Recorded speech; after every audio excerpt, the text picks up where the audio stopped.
Hello from Jerusalem and welcome to Bet Avichai. Thanks for joining us. This is our second session in our series Judeo-Arabic, Its Literature and Why It Mattered with Dr. Miriam Goldstein. Today we will be discussing the impact of the Arabic language on the Jewish bookshelf. Thank you. Thank you so much, Tamar, and thanks to Bet Avichai. It's wonderful to be back with all of you. In the first session, we talked about the concept of Judeo-Arabic, what it is, why it happened, when it happened, where it happened, and why it was so important for the large numbers of Jews to whom it was relevant, the large numbers of Jews who became native Arabic speakers. Today, I want to talk to you about the new Jewish bookshelf, the lasting impact of the adoption of Arabic. And the reason I decided to title this session, The Lasting Impact of the Adoption of Arabic, is because, like I said in the last session, the very concept of what we consider a Jewish book today in many fields was irrevocably shaped by the adoption of Judeo-Arabic and by what Jews wrote in Judeo-Arabic. And even if you don't know a word of Judeo-Arabic, and even if you don't know Hebrew, I'm hoping that what I can show you today is how very, very many fields in Jewish scholarship were shaped by works that most Jews today can't read and don't even know they exist, but how Judeo-Arabic so irrevocably shaped what we consider Jewish scholarship today. So I want to start today with a question that those of you who were listening carefully in the last session can answer, and I want to add detail to it. So what is so special about Judeo-Arabic among the other Jewish languages? So the significance, which we touched on last session, is the fact that Jews who were speaking Arabic, and Jews who adopted Arabic, scholars who adopted Arabic for writing, were adopting the language that was the language of intellectual production in the world at the time. Europe was still developing. Writing in Europe was way behind. When we talk about the Abbasid Empire, the empire founded in the year 750, and which took upon itself this incredible translation movement, Jews living in this part of the world, in the Near East, these native Arabic speakers, could read nearly anything that was written during the period. They could read all of the latest developments in a wide variety of fields: philosophy, theology, literature, linguistics, science, medicine. Everything was being written about in Arabic. This was the intellectual center of the world. This led to massive changes in the Jewish bookshelf. And this is what I want to talk about today. So I structured this lecture around the idea of changes. Changes in genres, and then changes in further elements that we're going to see. What I want to talk about first is the changes in genres. That is, the fact that the Jewish bookshelf prior to the adoption of Arabic consisted of a certain number and type of crucial, fundamental Jewish works. And that following the adoption of Arabic, how many new genres, new types of writing were added to the Jewish bookshelf that you probably didn't realize that they began their lives in Judeo-Arabic during the 300 or 400 years that we're talking about in this series. So I want to introduce you to a number of important authors and works so that you'll be able to appreciate some of the new genres that were innovated during this time period. So the first one I want to start with is the genre of theology. The idea that Jews would begin to write about the Jewish religion in a programmatic way, that they would begin to write books that were divided into chapters, that had the kind of authorial awareness that we talked about in the previous session, and that would begin to write programmatically about Judaism. So what I want to show you here is one of the most important representatives of this genre, which is the Book of Beliefs and Opinions. In Arabic, he wrote it in Judeo-Arabic, obviously, which is, you see a section of it in front of you. In Arabic, it's called Kitab al-Amanat wal-I'tiqadat, the Book of Beliefs and Opinions, is how it's normally translated, written by the scholar who I promised was going to be one of the stars of this series, Rav Saadia Gaon, who was born in Egypt and died in Baghdad and traveled in other areas of the Near East, including the land of Israel. One of Rav Saadia's most important works, and which can be found on many yeshiva bookshelves today, not to mention in universities and in libraries, is his 10-chapter work called The Book of Beliefs and Opinions. And in this work, Saadia presented a real programmatic introduction to the beliefs that he conceived of were essential and fundamental to Judaism. So he has a chapter on the concept of commandment. He has a chapter on the concept of prohibitions. He has a chapter on the concept of resurrection. 10 chapters, which he arranged in a style that was actually quite common among theologians of his time, whether they were Jewish, Christian, Muslim. This was the way you wrote theology. And he wrote this work, and it became very quickly a bestseller, a large success in the Jewish community. It was translated into Hebrew quite early on, which is why it survived so well and became canonical so quickly and is still on bookshelves of yeshivot today. So what you're looking at here is a fragment from the Cairo Geniza, written in a beautiful early Hebrew script. You can even see some Arabic script in this work, but the text of the work is in Hebrew script here. So this is one example of the new genres that was written, that was innovated during this time period. It was not the first book of theology written by a Jew, but it is certainly one of the most canonical ones written during this time period. The next author that I want to focus on was a Karaite Jew. And here we're talking about the field of biblical Hebrew grammar and linguistics. Now, to be sure, I would not make the claim to you that the field of grammar and linguistics among Jews began from zero in the 9th or 10th century. Because, of course, the Talmud has everything. The Talmud is, as we would say in Hebrew, bakol mikol kol. It contains everything. It is a magnum opus that contains everything. So there's definitely certain linguistically minded texts in the Talmud. That said, in Judeo-Arabic is when we first find the flowering of the grammatical study of the Hebrew language and the idea of a linguistic analysis of the Hebrew language, and by the way, also of Aramaic. We find that as well. So what I've brought you here is a work written in Jerusalem, composed in Jerusalem in the 11th century.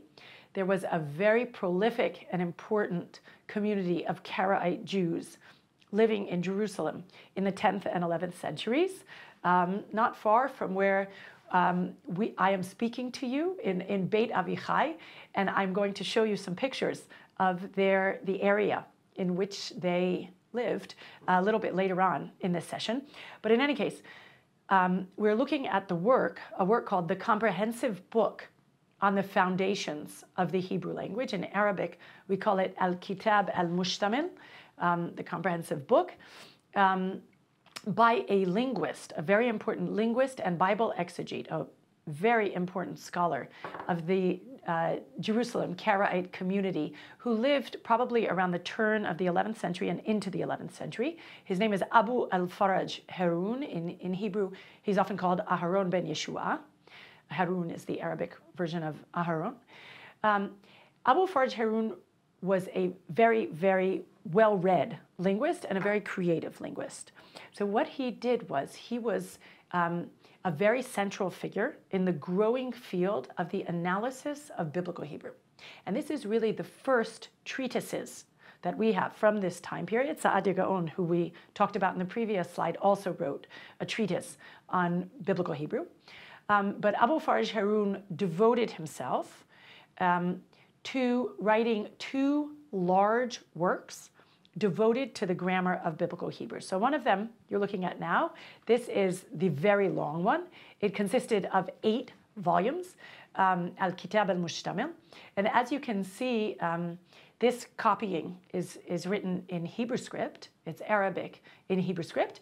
And it's a very, very dense discussion of very varied aspects of biblical Hebrew.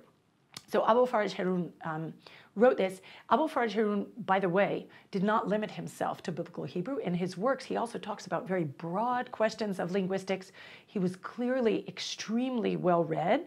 And it's not for nothing that I say that Jews had access to many or all of the Arabic works that were being written around them by non-Jews, by Muslims and Christians. We can find this evidence in their works themselves. And researchers like me have a great interest in figuring out, well, which works did Abu Faraj Harun read? And it's clear in his case that he was up to date on everything that was being written around him regarding Arabic grammar. And we even have specific parallels between his works and those of others. So this is an example of another field that was innovated at the time. Interest in biblical Hebrew grammar and linguistics. So of course it existed before, but the idea of writing an independent book, a book where you can say, okay, now I'm going to turn to the chapter on the verb. Now I'm going to turn to the chapter on the active participle. Any question of Hebrew grammar, you could open it up to the chapter and read. And this was new in that period, both the topic and the organization. Another field that was innovated during this period were fields of history, law, and polemic. So the work that I'm showing you here is another work by the figure who we met in the previous session, Yaqub al-Kirkisani, the Karaite Jew living in Baghdad. And it's a different work. It's a work called The Book of Lights and Watchtowers, Kitab al-Anwar wal-Maraqib, which was a work devoted, as I say here, to history, law, and polemic. It's a real compendium consisting of 13 sub-books dealing with a very wide variety of topics.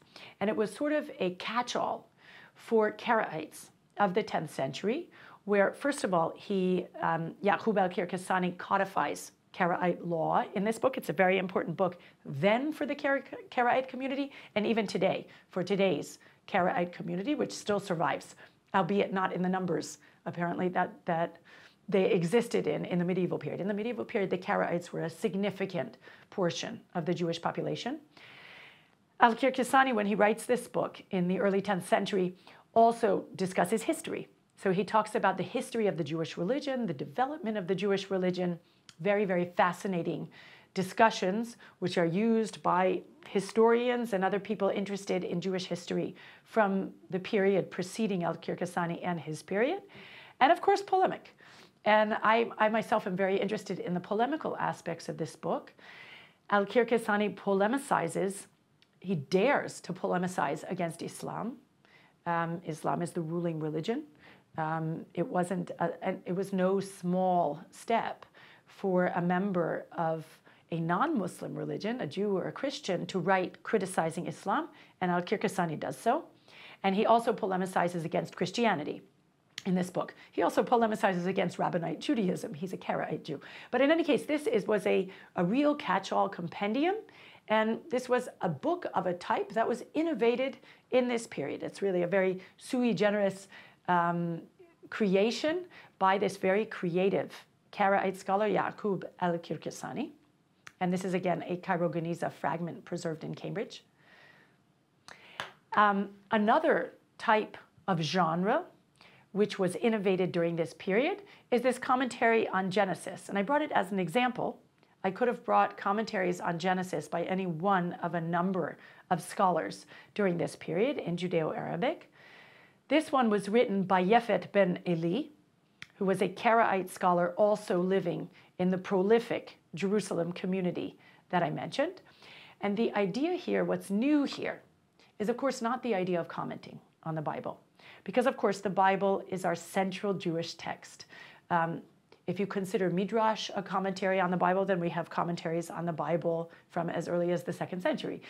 There's even biblical commentary where biblical books mention each other and write about each other.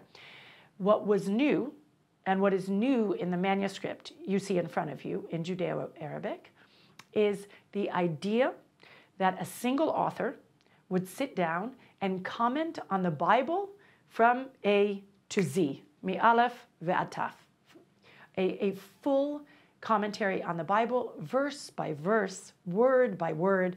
And this is what Yefet ben Eli did in Jerusalem in the late 10th century. He actually commented on the entire Bible, the 24 books of the Bible. And commentators around him were doing the same, creating their own commentaries on books of the Bible. Most of them did not take on the entire Bible, like Yefet, but the idea that the Bible needed to be commented on by a single author, really going verse by verse, trying to present this to the reader in the sort of very reader-aware way that we saw in the previous session, this was new. Because earlier discussions of the Bible, well, it would be here and there, you know, in the Talmud is, of course, a commentary on the Bible and Midrash, but these were not works of a single author who sat down and said, I am now writing a commentary on the book of Genesis, like Yefet did. And you can see here, it's very interesting, if you look at the manuscript itself, so it's, of course, in a beautiful Hebrew script. The language, of course, as we've discussed, is Arabic. It's a highly literary version of Arabic, so this would not have been the Arabic that Yefet ben Eli spoke in his home. This is a literary Arabic of the type that Judeo-Arabic was written in the period we're talking about. And you can see, if you look carefully at the text, you can see that there are little spaces, and then you see Hebrew words.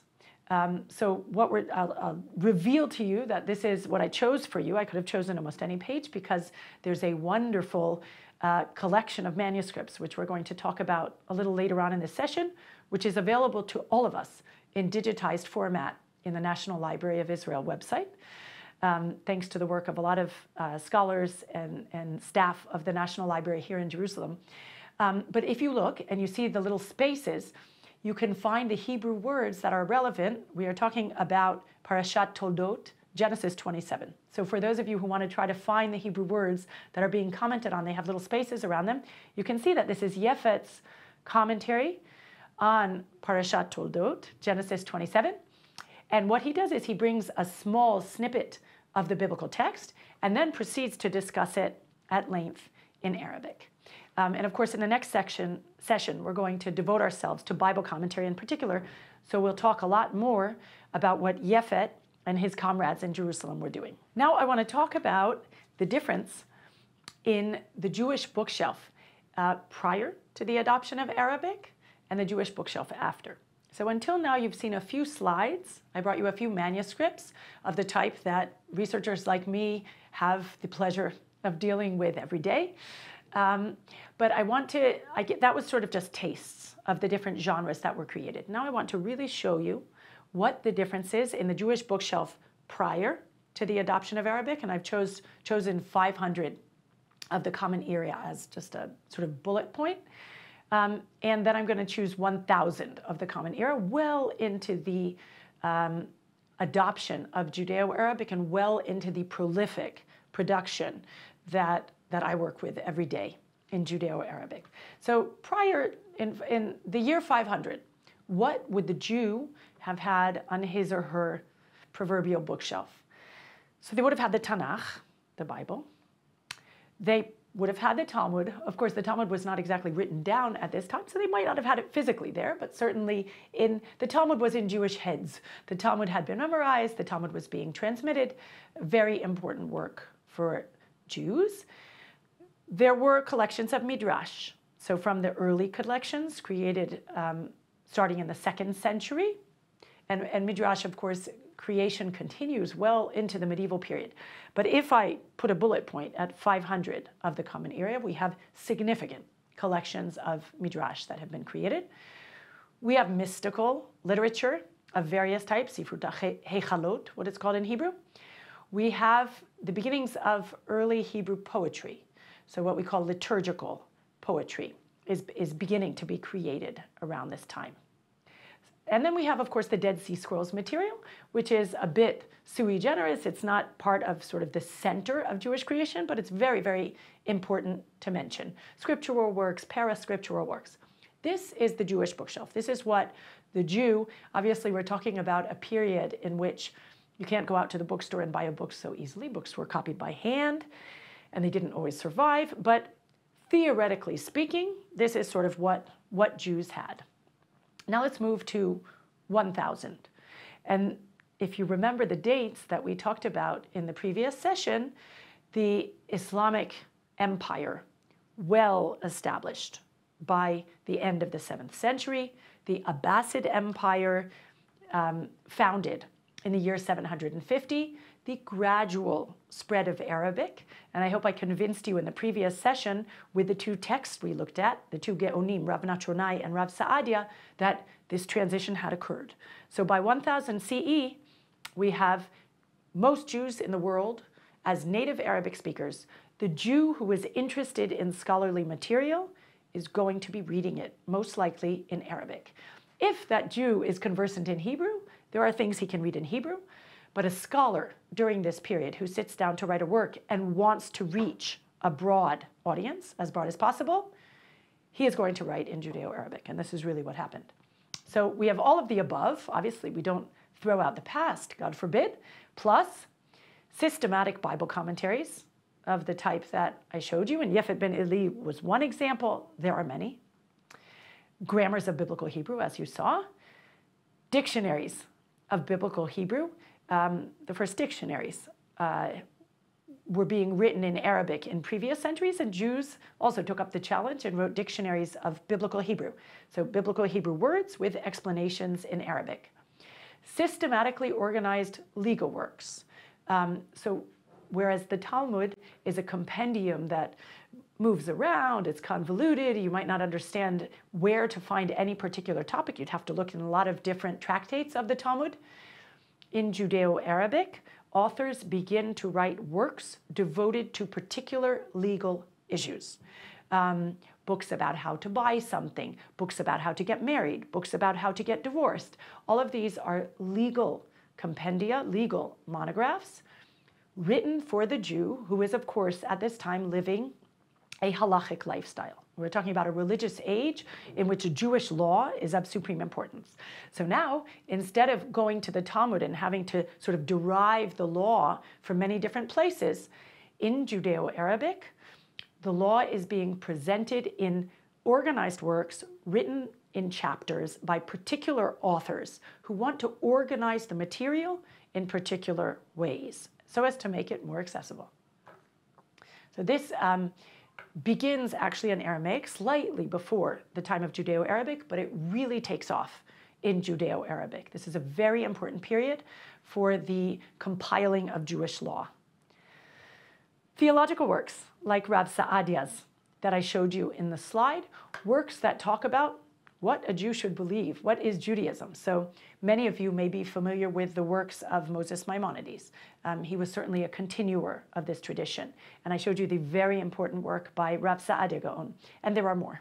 Theological works were being written in organized ways in Judeo-Arabic. And then, of course, polemics. Jews dared to write polemics against Islam. They wrote against Christianity. And, of course, polemics within Judaism. So we'll talk in a second more about Karaites and Rabbinites, different sort of flavors or forms of Judaism during this period with different beliefs, but of course with a basis in the same Bible. So these, and also against other groups that I didn't mention here, Samaritans, for example. So polemics were also a new genre that was being written in Judeo-Arabic, meaning arguments that you would raise against alternate religious traditions. So these are the very important differences, the new things that were added to the Jewish bookshelf and which became part and parcel of what we consider Jewish writing today. And of course, scientific works, things that weren't specifically with a Jewish touch, but Jews wrote medicine, Jews wrote astronomy. Maimonides, for example, wrote many medical works, and also before him, works on astronomy, medicine, science. So these are all a way to see the large changes that occurred as a result of the adoption of Judeo-Arabic.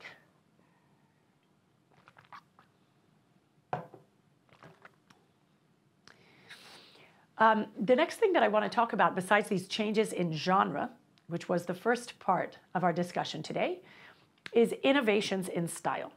So I want to show you that it was not only that authors adopted new genres and new subjects to write about, but I want to show you that when they wrote in Arabic, in Judeo-Arabic, they wrote about these things with a different kind of style.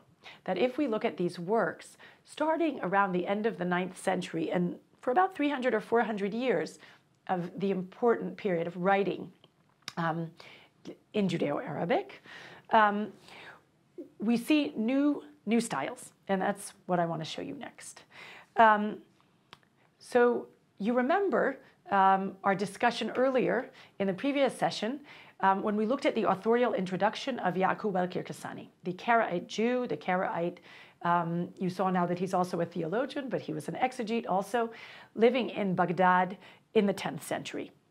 And you remember that we talked in the first session about his sense of his audience, that he is the author and he is considering the reader. He has this personal touch where he's talking about how did he write this work and how is the reader going to interact with his work? How is it going to be for him?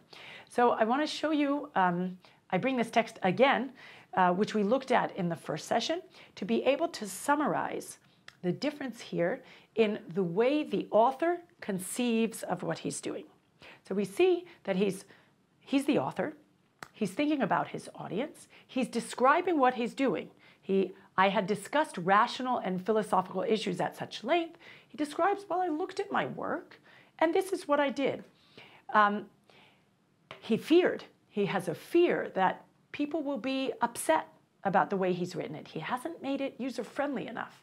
He looked at, as I said to you in the last session, commentaries on the beginning of the book of Genesis tended to be incredibly heavy, incredibly full of science, incredibly full of philosophy. This was very classic of the 10th century when exegetes wrote about it. There's so much cosmology. You have to talk about the sun and the moon and the stars and the creation of people. And he says that he looks at what he wrote and he's not happy with it. People are going to find fault with him because it's so difficult to read. And you remember that what he says in this introduction, he says that he wants to make it easy for readers, and he wants to make it multifunctional. It's both for the readers who want to sit at home and read it, and it's for people who preach to the people in the synagogues. So he tells us what he's including. And then I wanted to put a spotlight here on the final section of this introduction, which we did not discuss last time.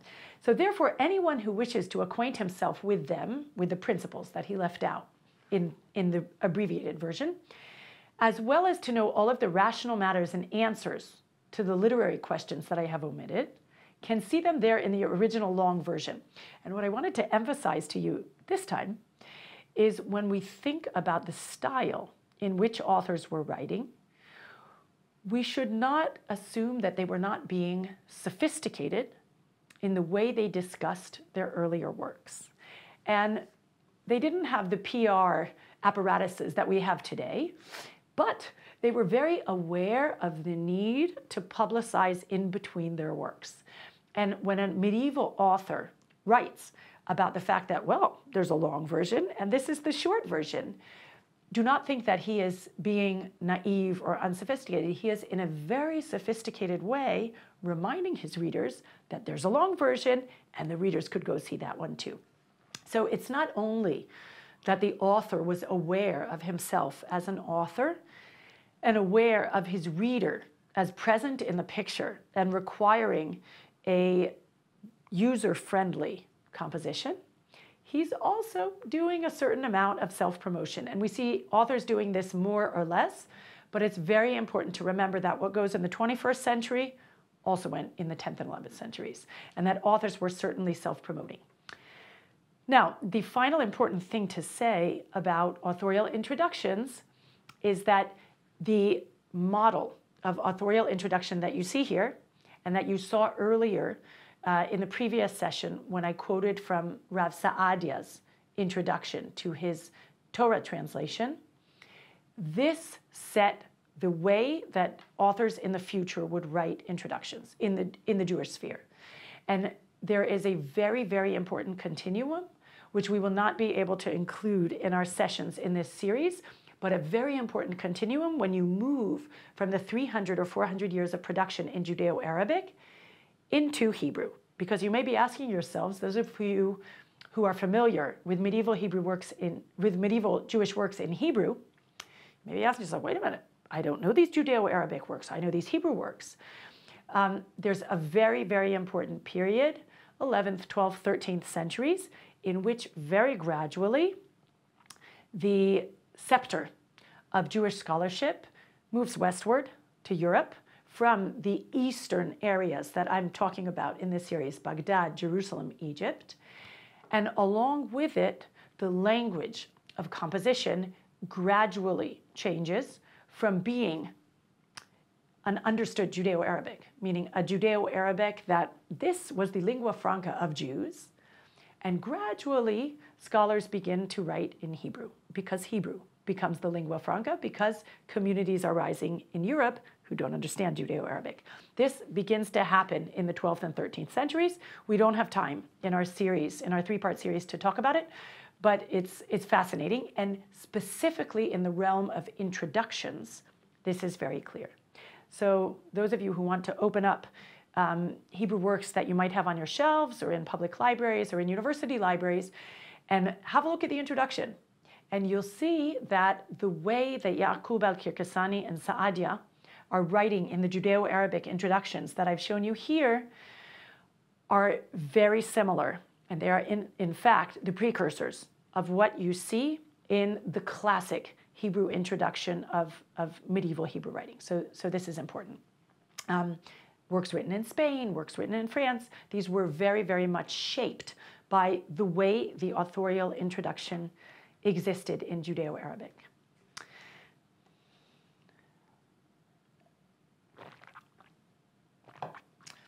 Now I want to talk about what happens in works beyond the introduction, and I want to talk to you about how authors organize their works.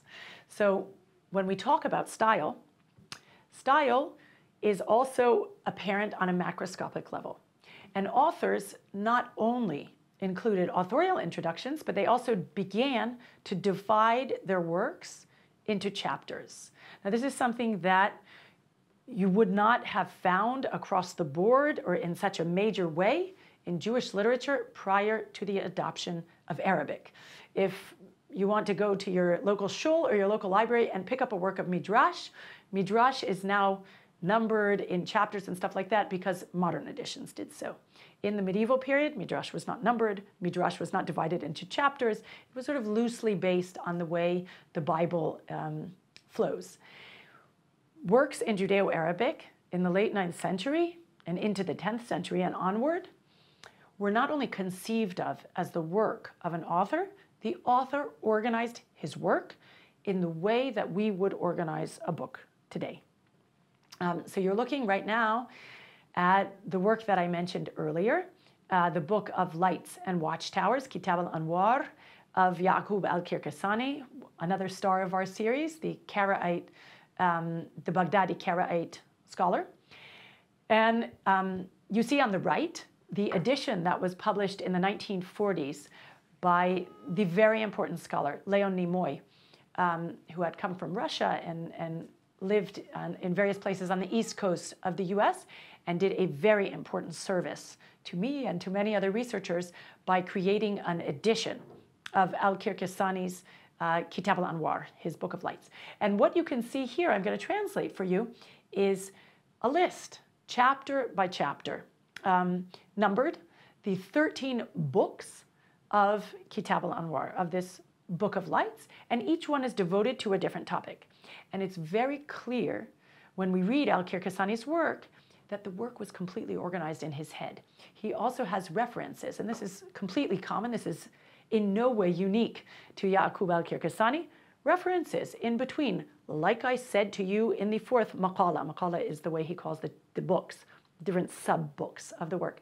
As I said in the third maqala, as I said in the fourth maqala about whatever, the fifth maqala about Shabbat. So they're very aware of the flow of their work, and they divide it into chapters. A very, very self-aware way of structuring their works. And this, of course, is new to Jews in the 9th and 10th century. By the way, it's also new to Muslims. For Christians, it's not new. Christians were writing this way pretty much since the dawn of Christianity. The idea of the author exists very early in Christianity because they were writing in Greek and Latin. For Jews and Muslims, what did it take to develop these concepts of authorship? It relates to the translation movement that I mentioned that the Abbasid caliphs undertook. So if we were to go into a discussion, we won't very much, about why did they have this authorial awareness and this kind of structure. It's because this had become part and parcel of writing in Arabic in the 9th and 10th centuries. And this happened because of this massive translation movement undertaken by the Abbasid caliphs. So not only were new genres brought in, not only were new bodies of knowledge introduced into the Arabic-speaking sphere, there were new ways of organizing books. And we can see that Jewish scholars took them up in Judeo-Arabic. And I'm going to talk more in the third and final session about the fact that as a scholar of Judeo-Arabic Bible commentary, I believe that authorial awareness of this type of organization made Jews look at the Bible differently. But this is something we're going to talk about in the next section, not too much today. And the third and final new aspect of the bookshelf, the Jewish bookshelf in Judeo-Arabic that I want to talk to you about has to do with what I'm calling here intertextuality.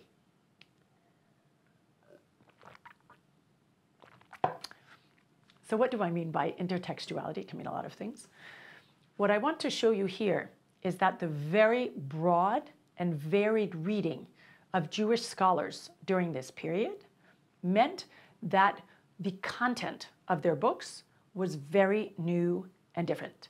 And I'm going to bring you an example from a Bible commentary, but I do want to emphasize that I could have brought dozens, hundreds, and thousands of examples from Judeo-Arabic literature of what I'm calling intertextuality, meaning looking at classical Jewish sources and bringing new material to bear. This is sort of the heart of Judeo-Arabic scholarship. What I do and what my colleagues do is looking at what Jewish scholars in the medieval period are doing and seeing how they are learning from the environment around them. So the specific example I'm going to bring you today has to do with Arabic linguistics. So what I want to show you is how the scholar that I mentioned earlier, you saw some of his manuscripts, Abul Faraj Harun, Aharon ben Yeshua, the Karaite scholar living in Jerusalem in the first half of the 11th century. And you remember I said to you that he's a Bible exegete and he's a grammarian. These are sort of his primary roles. And I happen to have written my doctorate on, among other things, his commentary on the Torah on the basis of manuscripts from a collection that we're going to talk about in a few minutes. And what I'm citing for you here, what I'm quoting is his commentary on the verse in Exodus 20:10, and I decided to bring this one because it's such an important verse for the Jewish people because it's focused on the Sabbath. So here's the verse. So the verse is in front of you. The seventh day is a Sabbath of the Lord. You shall not do any work. So what does Abul Faraj Harun, who I've already said to you was an incredibly well-read and sort of broad-thinking linguist, what does he do with this verse? He's going to talk about the phrase lo ta'aseh. What does that mean to do?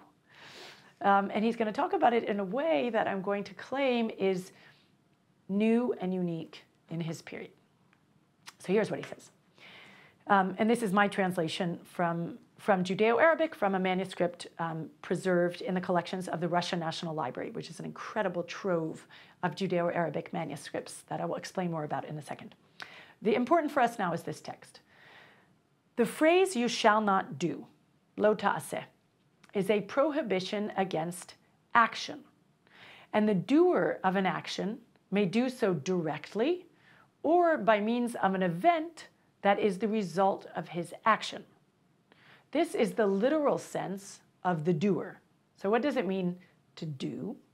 Doing means either doing something directly, I use my hands and I do something, or doing something that causes another event. This is also called doing.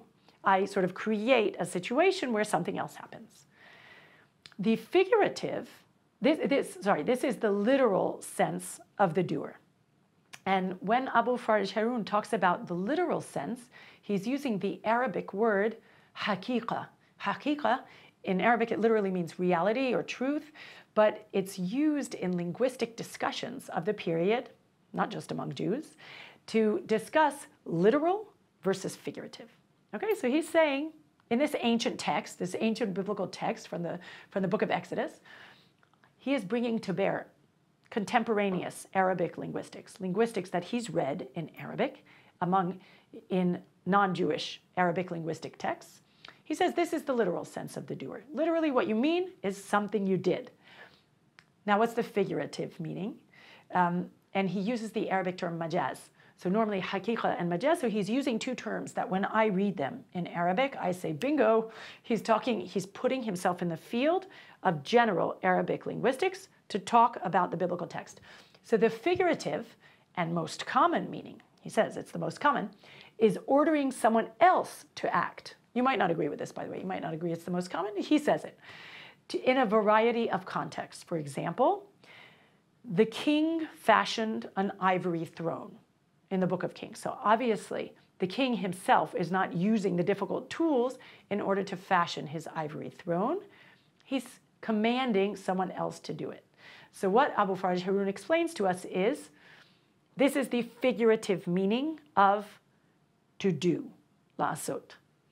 So you see that he's certainly not limiting himself to the idea of this verse. You remember the verse. The verse is, you shall not do any work. We might expect him to speak about work on the Sabbath, which, by the way, he will. But he first wants to teach us, what does it mean to do? He feels it's very important to talk about this general concept of doing. Also included in this at times is one who approves of the action of another. As it is said about those who approved of the making of the calf, they made themselves a golden calf in the book of Exodus. So what is another possible figurative meaning of the idea of to do?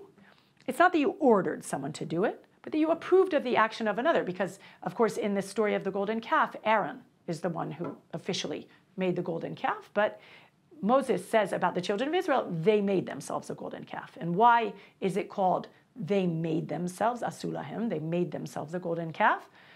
Because they approved of the action of the person who we know made it. We know that it was Aaron, Moses' brother, who made it. So this is an example of what I'm calling intertextuality. And as I said, many, many, many examples. This is part of really the bread and butter of Judeo-Arabic scholarship in many ways, looking at a text and understanding the broader contexts in which it appears.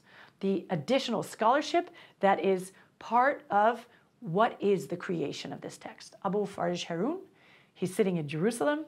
He's a native Arabic speaker. He is a scholar. We can see from the way he writes about the Pentateuch, about the book of Exodus, that he is completely immersed in the contemporary linguistic discourse of his time. And even about Abu Farj Harun, I could bring you 10 other examples, and certainly about other scholars writing in Judeo-Arabic. So that's what I call intertextuality. So we've talked about new genres, we've talked about new styles, introductions, numbering, the way authors talk inside their works. And then third, we've had a small glimpse of the content of works, this new intertextuality and all of these new aspects of the Jewish bookshelf. Now, I want to use the remaining time in our session today to talk about how do we know this? How do we know all these things? How can I tell you these things about these texts? And for this, we are very lucky to be able to talk about the manuscript hunters of the 19th century, as they are often titled. And I want to talk to you about what we call the Genizas of Cairo, the Genizot. Not just the Cairo Geniza, but the Genizas of Cairo, because there were more than one. And there were lots of manuscript hunters, and there were lots of Genizot. And I'm going to talk about what a Geniza is, and I'm going to talk about how we collected, how the world came to know about the manuscripts that have formed the basis of this session, the previous session, and really all that I do in research. So I want to talk to you first about the Ben Ezra Synagogue in Old Cairo, in Fustat. So this is, you're looking at it. This is a synagogue that was one of the synagogues of the Jewish community living in Old Cairo. It is a very ancient community. It's a community that existed definitely during the period that I'm talking about, definitely before, and is a long-lived community. So in the 19th century, when manuscript collectors from Europe began to come to the Middle East looking for manuscripts, a man named Solomon Schechter, who's portrayed here, a Jew from what is today Romania, born in 1847, who was already in the UK. He was in Great Britain. He had been brought there to teach in the Jewish community, and he had become a professor in the University of Cambridge. He had been hired by Cambridge. And there's a wonderful, wonderful story about two scholar sisters who brought him a fragment to see in the year 1896 that they brought him from Cairo. There were many, many people who were moving around the Middle East, selling manuscripts, being interested in manuscripts. They brought him a fragment that electrified him. And it was a fragment of the original Hebrew of a book that had survived only in Greek. And Solomon Schechter, this very learned, originally Romanian Jew, had been studying this book for a long time, and he realized immediately the importance of this fragment. This was in May 1896. In December 1896, he was already on a boat to Cairo, where he came to this synagogue that you're looking at, the Ben Ezra Synagogue. He went to the Geniza, which was a place sort of in the attic of the synagogue where Jews had been throwing worn out pieces of paper, collections, family archives, anything that was worn out for more than the past 1,000 years. They had been throwing it there, sort of a community collection storehouse. The reason they were throwing it there is sort of debated among researchers, but the concept of Geniza, in general Geniza, is that things that are in Hebrew letters that might have the name of God, verses, Torah scrolls, you don't want to throw them away. So either you put them in a Geniza or you bury them in a cemetery. You do not throw them out. You put them away in an honorable way. So this Geniza, which you see in the photograph, had been growing over 1,000 years. When the two sisters, Lewis and Gibson, brought this fragment of a manuscript to Solomon Schechter, he realized that he needed to go to the source of this collection. And to make a long story short, a fascinating story, which can be read about in a wonderful book called Sacred Trash, which I highly recommend as a wonderful read about the discovery of the Cairo Geniza. Solomon Schechter, in December 1896, travels to Fustat, to Old Cairo, spends a frenzied number of weeks emptying out the contents of this collection of old papers and fragments into bags and sending them to Cambridge, England. And this is what is today known as the Cairo Geniza. Solomon Schechter himself was the initial one to do the work of cataloging for 5 years. He sat like this in this staged picture, looking at the fragments with a team, trying to catalog them. And let's just suffice it to say that they have not been entirely cataloged till this day. We're talking about some 100,000 fragments in Cambridge alone, and there are other libraries in the world that also have fragments from the Cairo Geniza, many libraries. And this is one of the major sources of the knowledge that I am teaching about in this series, Judeo-Arabic fragments. Of course, the Cairo Geniza included fragments in a wide variety of languages, but Judeo-Arabic was really one of the important discoveries. Many of the things that I have said in the session today, as well as in the previous session, are based on discoveries based on these manuscripts from the Cairo Geniza. The second collector that I want to talk about, the second important creator of manuscript collections, is Avraham Firkovich, who was a Karaite Jew born in the town of Lutsk in Eastern Europe, but who became one of the community leaders in the Karaite community of the Crimea. Now I realize that now I need to say a word about Karaites, which is exactly what I'm going to do.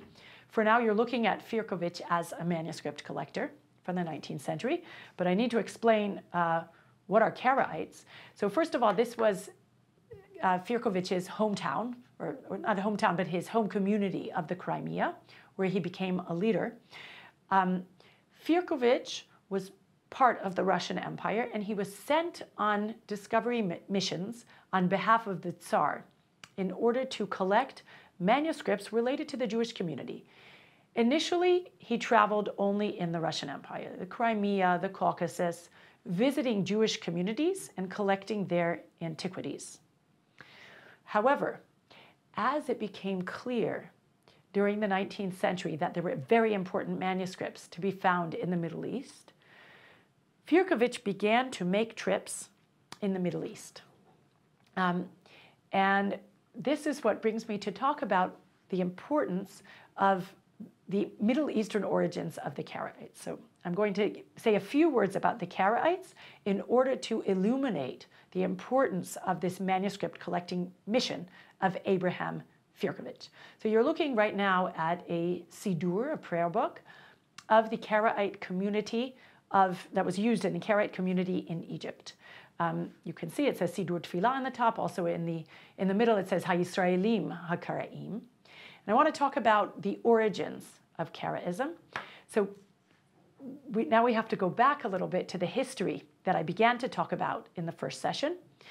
The Karaites are a movement that began somewhere around the 8th century when we hear about a number of dissenting communities. So there were the Geonim, the leaders of the Jewish community who we talked about. We talked about Natronai Gaon, we talked about Saadia. However, the rabbinic community centered around the Talmud was not the only story in this period. And there were dissenting groups who did not necessarily accept the divine status of the Talmud. These communities, including the Karaites and other dissenting communities as well, were centered on the Bible, the idea that the Bible was the center for the Jewish people. And they said, regarding the Talmud, we are not so sure that this is the oral law given to Moses at Sinai. We must evaluate the views in it, and we don't accept it as the Word of God. This began around the 8th and 9th centuries, and as you can see, it began in eastern areas. We suspect that Karaism really began its development in the east, areas that were then called Persia, and it began to spread. And it was an incredibly popular movement, this Karaite Judaism, centered on the Bible. They were incredibly creative and innovative. And in the past, in this session and in the previous session, I mentioned a number of Karaite scholars, and you can see on the map what happened. In the 8th and 9th centuries, Karaism begins to develop in the east. They move to Jerusalem. A large number of scholars move to Jerusalem in around the year 900. We actually have some historical documents relating to this move, and they establish a scholarly community. So many of the manuscripts that we looked at today, Yafet ben Eli, Abul Faraj Harun, for example, did their writing and their teaching in Jerusalem. And we're talking about the 10th and 11th centuries, pretty much until the Crusader conquest of Jerusalem in the year 1099. And this was an incredibly prolific and creative community of Karaite scholars based here in Jerusalem, not far from where I'm speaking today, sort of at the southern tip of the old city, areas that you can't really see today, but which we have a pretty good idea of where this Karaite community lived. They were creative, they were innovative, they were focusing their efforts on the Bible. So this is the reason for the biblical grammars, the numerous biblical commentaries, the dictionaries, books of commandments. This was sort of their legal works. An incredibly important community for Judeo-Arabic studies. And many of the revolutions that I've talked about in this session and in the previous session can also be attributed to Karaite Jews. So what happens is that we develop two major groups of Jews during this period, what we call Karaite Jews, in Hebrew Karaim, in Arabic Qara'un, from the word Mikra, scripture, that they base themselves on the scripture, and what we call in the jargon, in my field, Rabbinite Jews, meaning you could also call them rabbinic Jews, Jews who do subscribe to the Talmud as the Word of God, in addition to the Bible. So many of the revolutions that we have talked about in Judeo-Arabic, the Karaites are part and parcel of this. Now, regarding this map, given that our series is sort of framed around 300 or 400 years of production, we don't really get into all of the eras, but I will just say that if any of you have traveled in Eastern Europe and perhaps heard of Karaite settlement there or Karaite communities there, that is certainly part of the history of the Karaite movement. It's a bit later. Karaites move, you can see the place marked as Nicomedia near Constantinople. There's a large Karaite community there, an important group of scholars, and they begin to move north. So if you've encountered Karaite settlements in Ukraine or in Lithuania, this was a later development northwards. But in any case, the period that we're talking about is nicely conceived of in this map.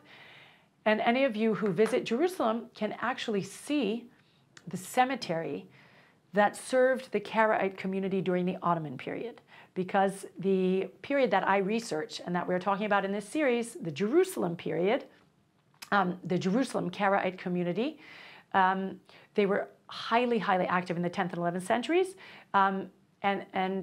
but they continued. The Karaite presence in Jerusalem really continued through the later periods into the Ottoman period. And I visited with a group of students a few weeks ago, actually, these are pictures from a few weeks ago, the traditional Karaite cemetery from the Ottoman period. So that's what you're looking at here. It's right, if you know the Cinematheque in Jerusalem, that's pretty much where it is. So that's the Karaites in Jerusalem. Towards our next session, I wanted to show you this riddle. So this is the riddle with which I'm going to open the next session. It's a particular type of text in Judeo-Arabic. It's a foundational Jewish text. And if you want to hear what it is and more about the text written around it, then I will see you at the next session. So thank you very much for your attention.